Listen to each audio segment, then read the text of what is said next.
So yo, what's up mga brad? For today's video, gagawa tayo ng eye portrait ng anak ng kliyente natin, no? So, baliin natin sa pagsasanitize ng balat ni client, no? At may pa-sound check tayo ng papel natin. So yo, bali gumamit nga pala tayo dito ng stencil solution na gawang Jensan, no? Locally made lang po by Cory, isa po sa mga artist dito sa Jensan. Yun, at sobrang solid po nitong stencil solution na to, at makikita mo naman sa outcome nung pagdikit. Wow,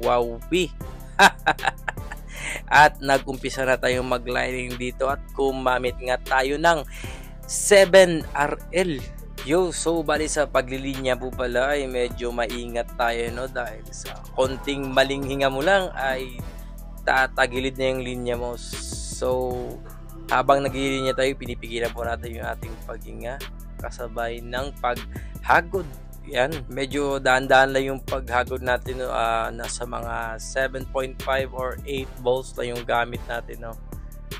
Make sure natin na pasok talaga yung every ink yan sa paglilinya natin. So bali inuna ko muna yung outer line ng ating piece, no, para hindi tayo maburahan ng stencil, at tatrabahuin na natin yung loob ng ating piece. Yan yung eye portrait ng anak ng kliyente natin. At yun, natapos na tayo sa outer line, no, at nag-umpisa tayo dito sa pinaka dark, which is ang buhok ng ating ginagawang portrait.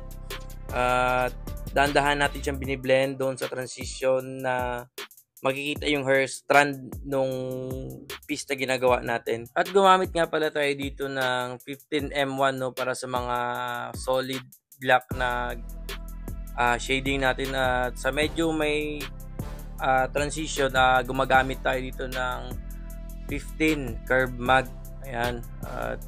Dito naman sa bandang kilay, gumagamit tayo parati dito yung pinakamaninipis natin, like 3RL. Pero so bali first time nga pala ito ni ma'am na magpatato sa atin, no, at ito yung pinakaunang napili niyang ipatato talaga yung eye portrait ng kanyang anak, dahil always niya nakikita sa mga post natin na gumagawa tayo ng mga ganitong portrait.